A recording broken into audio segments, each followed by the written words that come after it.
இது இன்றைய மன்னா, இன்றைய மன்னா, இது இன்றைய மன்னா, இன்றைய மன்னா, தன்னா அன்பாழ்வின் மன்னா.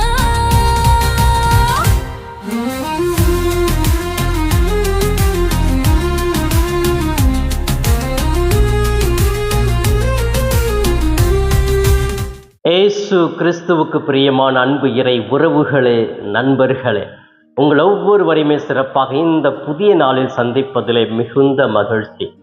இன்று சனிக்கிழமை, அன்னை மரியாளுக்கு ஒப்பு கொடுக்கப்பட்ட நாள். இந்த அன்னை மரியாள் இயேசுவோடு கடவுளின் தாயாகவே ஒவ்வொரு நாளும் நமக்காக இருக்கிறார் என்பதை சனிக்கிழமை நினைவுபடுத்துகிறது. எனவே ஜெபமாலை ஜெபித்து இந்த அன்னையினுடைய பக்தி முயற்சிகளை கடைபிடிக்க முயற்சி எடுப்பாம். அன்புக்குரியவர்களே, சிறப்பாக இன்று புனித லூசி மறை வல்லுனர் கன்னியினுடைய நினைவை கொண்டாடுகிறோம். இவர் கிறிஸ்துவுக்காக தன் உயிரையே மாய்த்தவர், கொடுத்தவர், இறுதி இரத்தத்தையும் சிந்தி இயேசுவுக்காக நிலை நின்றவர். எனவே இந்த புனித லூசி கன்னியினுடைய நினைவு நாளிலே இந்த லூசி கன்னியை போன்று நல்ல பண்புகளை எனது வாழ்க்கையில் நான் இறுதி வரை கடைபிடிப்பேன் என்று முயற்சி எடுத்து இந்த புனிதையை போன்று வாழ முயற்சி எடுப்போம். அன்புக்குரியவர்களே, சிறப்பாக இன்றைய மன்னா என்ற இந்த நிகழ்ச்சியிலே நம்முடைய தாயாம் திரு அவை நமக்கு கொடுத்திருக்கிற இன்றைய மன்னா மத்தேயு நற்செய்தி பிரிவு 17 இறைவார்த்தைகள் 10-13 முடிய பகுதிகள். இந்த பகுதியில் எதை படிக்கிறோம் என்றால், இயேசுவினுடைய சீடர்கள் இயேசுவை பார்த்து, எலியாதான் இந்த திரு அவையிலே வந்து எல்லா மாற்றங்களையும் செய்ய போகிறார், அவர் வந்தால்தான் அனைத்தும் சரியாக இருக்கும் என்று மறைநூல் அறிஞர்கள் சொல்லுகிறார்களே, இது உண்மையா என்று இயேசுவை பார்த்து கேட்கிறார்கள். இயேசு அதற்கு உண்மையை சொல்லுகிறார். ஆம், உண்மைதான், எலியா வந்துதான் அனைத்தையும் சரி செய்வார் என்பது உண்மை. ஆனால் அந்த எலியா இறைவாக்கினர் ஏற்கனவே வந்துவிட்டார். அவர் சொல்வதை அவர்கள் யாரும் கேட்கவில்லை, அவரை ஏற்றுக்கொள்ளவில்லை. எனவே அவரை புறக்கணித்து அவர்கள் அந்த இறைவாக்கினரை அவர்கள் துன்புறுத்தினார்கள், அழித்து விட்டார்கள்.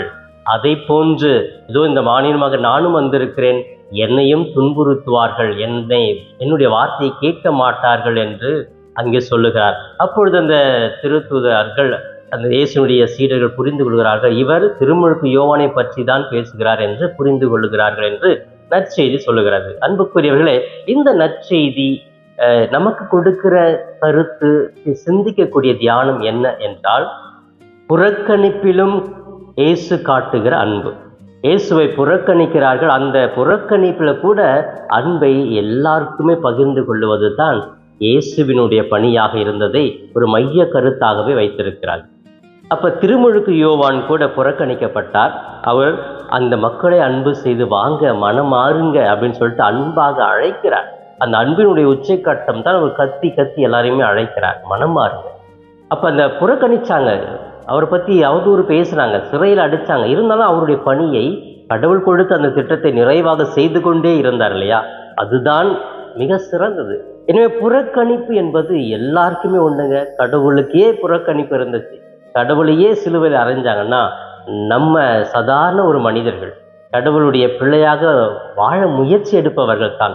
நமக்கு புறக்கணிப்பு எவ்வளோ இருக்குங்க, கொஞ்சம் நஞ்சல்லைங்க, அவ்வளோ வரும். ஒவ்வொரு நொடி பொழுதும் ஒருத்தர் நம்மளை பார்த்து புறக்கணிச்சுக்கிட்டு தான் இருப்பாங்க. அந்த புறக்கணிப்பில் அப்படியே சோர்ந்து போய், ஐயோ நான் இவ்வளோ செஞ்சேன், எனக்கு இந்த பேராக கிடைச்சிச்சு, நான் எவ்வளோ பண்ணேன் இந்த மக்களுக்காக, என்ன அப்படி புறக்கணிச்சிட்டாங்களே, என் வார்த்தையை கேட்கலையே, எனக்கு ஒரு மதிப்பு கொடுக்கலையே அப்படின்னு சொல்லிட்டு சோர்ந்து போய் எல்லாத்தையுமே இழந்து அப்படியே உட்கார்ந்துடுறோம் இல்லையா. அப்படிப்பட்ட மனிதர்கள் இயேசுவை பார்த்து நம்ம கற்றுக்கணும், திருமுழுக்கு யோவானை பார்த்து கற்றுக்கணும். அவ்வளோ புறக்கணிப்பு இருந்துச்சு, அவ்வளோ நல்லது செஞ்சவங்களுக்கு, தேடி தேடி போய் மக்களுக்கு குணப்படுத்தினவருக்கு புறக்கணிப்பு இருந்துச்சு, சிலுவையில் அறைஞ்சாங்க. பிரியமானவர்களே, இந்த புறக்கணிப்பிலும் நாம் அன்பை காட்ட முன் வருகிறோமா, இயேசுவை போன்று, திருமுழுக்கு யோவானை போன்று என்று இந்த திருவருகை காலத்தில் நாம் தியானிக்க அழைக்கப்படுகிறோம். எனவே புறக்கணிப்பு எல்லாருக்கும் உண்டு, எல்லா சூழ்நிலையிலும் உண்டு. நாம் சோர்ந்து விடாமல் இன்னும் மிகுதியாக அந்த புறக்கணிப்பிலே நமது செயலை, அன்பை காட்ட வேண்டும் என்று இயேசு விரும்புகிறார். அன்புக்குரியவர்கள், இதுக்கு ஒரு சிறிய உதாரணம். ஒரு ராஜி என்ற ஒரு சிறிய மாணவன் ஒரு வீட்டில் இருக்கிறான். அவனுடைய தாத்தா அவன்கிட்ட சொல்லுவார், தம்பி நீ எதை செஞ்சாலும் நல்லா யோசித்து தெளிவாக ஒரு நிமிஷமாவது யோசித்து அதை செஞ்சு பாரு, அதில் செயலில் வெற்றி பெறுவ அப்படின்னு சொல்கிறார். அவனுக்கு ஒன்றுமே புரியல, அம்மாட்டு செஞ்சுட்டு இருக்கிறான். அப்போ ஒரு நாள் ஒரு பெரிய இக்கட்டான ஒரு சூழ்நிலை மாட்டிக்கிட்டான். ஏன்னா யோசிக்கல, சொன்ன உடனே அவன் செஞ்சுட்டான், சொன்ன உடனே அவன் பதில் சொல்லிட்டான். கொஞ்ச நேரம் கூட யோசிக்காமல் செஞ்சதுனால ஒரு பெரிய இக்கட்டான சூழ்நிலை மாட்டிக்கிட்டான். அப்போ தான் யோசிக்கிறான், அப்பா தாத்தா சொன்னார் இல்லையே, அந்த தாத்தா சொன்ன அந்த ஒரு வார்த்தை இன்னைக்கு வரைக்கும் நான் கடைபிடிக்கல. எந்த ஒரு செயலை செய்யறதுக்கு முன்பாக ஒரு நிமிஷம் யோசிச்சு செஞ்சு பாரு, அது நிச்சயமா நல்லா நடக்கும். அப்போ யோசனை செய்யணும், அதுக்கப்புறம் தான் நம்ம செயலை ஈடுபடணும் அப்படின்னு சொல்றத உணர்றான். அதுக்கப்புறம் எல்லா விஷயங்கள்லையுமே கொஞ்சம் நேரம் ஒரு நிமிஷம் யோசித்து நிதானமாக செய்ய ஆரம்பித்தான். வாழ்க்கையில் பெரிய வெற்றியை கண்டான் என்று அந்த கதை சொல்லுகிறது. அன்புக்குரியவர்களே, இயேசுடைய வாழ்க்கையில் இதுதான். அவர் எந்த ஒரு செயல் செய்யறதுக்கு முன்னாடி உடனே செஞ்சிட மாட்டார். அவ்வளோ எதிர்ப்புகள் வந்தால் கூட, புறக்கணிப்பு இருந்தால் கூட யோசித்துட்டு அன்பை மட்டுமே காட்டினார். அப்போ அந்த மாதிரி நம்முடைய வாழ்க்கையில் எந்த ஒரு செயல் செய்யறதுக்கு முன்னாடி கொஞ்சம் யோசித்துட்டு நிதானமாக செஞ்சோன்னா நமக்கு எந்த ஒரு பாதிப்பும் இல்லை, மகிழ்ச்சியாக தான் இருப்போம். அந்த யோசனை இல்லாமல் டக்குன்னு முடிவு எடுக்கிறோம், டக்குன்னு பேசுகிறோம், எதையாவது வார்த்தையை விட்டுடுறோம், சண்டையை போட்டுடுறோம், சிலரை வெறுத்துடுறோம், உறவுக்குள்ள விரிசலை உண்டாக்கிடுறோம். ஏன் காரணம்? யோசிக்கிறது இல்லை. பிரியமானவர்களே, நம்ம ஒரு நிமிஷம் யோசிக்கணும். எந்த ஒரு செயல் செய்யறதுக்கு முன்பாக ஓகே இது நான் செய்ய போகிறேன், இந்த வார்த்தையை நான் சொல்ல போகிறேன், சொல்லலாமா வேணாமா அப்படின்னு யோசித்துட்டு நிதானம் போனப்போ நமக்குள்ள ஒரு அமைதி ஏற்படும். நல்ல ஒரு வார்த்தைகளை பேசுவோம். அந்த இடத்துல உறவுகள் நல்லா கட்டி எழுப்பப்படும் என்பதை உணர்ந்து கொள்ள வேண்டும். அன்புக்குரியவர்களே, சிறப்பாக இந்த நாளினுடைய நற்செய்தி, இந்த நாளினுடைய விழா நம் ஒவ்வொருவருக்கும் சொல்லக்கூடிய ஒரு செய்தி இதுதான். நமக்கு புறக்கணிப்பு இருக்கும். எப்படி புனித லூசி கன்னியை இயேசுக்காக மறுதளிக்காமல் இருந்ததினால் அவர் உயிரையே எடுத்தார்களோ, அதை போன்று நாமும் இந்த சமுதாயத்திலே புறக்கணிக்கப்படுவோம். தேவையில்லாத விஷயங்களுக்கு புறக்கணிக்கப்படுவோம். அந்த சூழ்நிலையிலே அன்பை மட்டும் காண்பிக்க முயற்சி எடுப்போம்.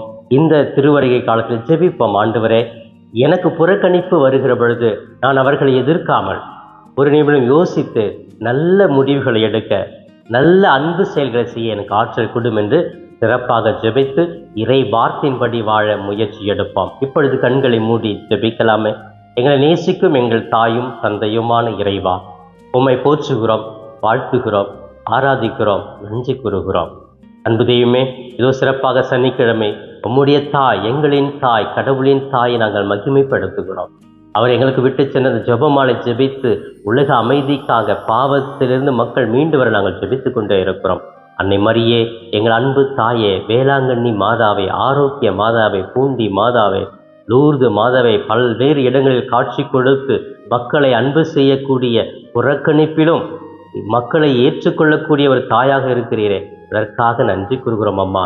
தொடர்ந்து எங்களுக்காக இயேசுவினிடத்தில் பரிந்து பேசி எங்களையும் இயேசுவோடு நெருக்கமாக இணக்கமாக அழைத்து செல்ல நாங்கள் ஜெபிக்கிறோம் தாயே. இயேசுவே, இன்றைய மன்னா என்ற இந்த நிகழ்ச்சியை பார்த்து ஜெபித்து கொண்டிருக்கிற ஒவ்வொரு பிள்ளைகளை அபரிவிதமாக தொட்டு குணப்படுத்துவீராக, ஆசீர்வதிப்பீராக. கணவன் மனைவி ஆசீர்வதியும், பிள்ளைகளை ஆசீர்வதியும், தாய் தந்தையரை ஆசீர்வதியும், உறவுகளை ஆசீர்வதியும், வேலை செய்கிற இடங்களை ஆசீர்வதியும், நண்பர்களை ஆசீர்வதியும். ஒவ்வொருவரும் யாருக்கும் துரோகம் செய்யாமல், அவருடைய வாழ்க்கையில் புறக்கணிப்பு வந்தாலும் அதை ஏற்றுக்கொண்டு நல்ல பண்புகளோடு வாழ அவர்கள் ஆற்றலை கொடுக்கிறார்கள். உடல் சுகத்தை கொடும், மன வலிமை கொடும், குடும்பத்தில் இருக்கிற கஷ்டங்கள், கடன் பிரச்சனைகள், வறுமை நீங்கட்டும், வாழ்வாதாரம் கிடைக்கட்டும், நல்ல உடல் சுகம் கிடைக்கட்டும், மன அமைதி கிடைக்கட்டும். ஒவ்வொரு நாளும் நிம்மதியோடு மகிழ்வோடு வாழ இந்த பிள்ளைகளை தாங்கி வழி நடத்துவீராக. இவையெல்லாம் எங்கள் ஆண்டவரும் மீட்பெருமான இயேசுவின் இணையற்ற நாமத்தில் ஜெபிக்கிற ஜீவனுள்ள நல்ல பிதாவே, ஆமேன், ஆமேன். பிரியமானவர்களே, இந்த நாள் இனிய நாளாக, இறை அருளை நிறைவாக பெற்று மகிழும் நாளாக இருக்க நான் வாழ்த்துகிறேன். உங்கள் ஒவ்வொருவருக்காகவே சிறப்பாக என்னுடைய தனிப்பட்ட ஜெபத்திலும் திருப்பலியிலும் கூட ஜெபிக்கிறேன். இயேசுவுக்கே புகழ், மரியே வாழ்க. Thanks for watching Father Das Cap YouTube channel. Subscribe and share the video to your friends. May God bless you.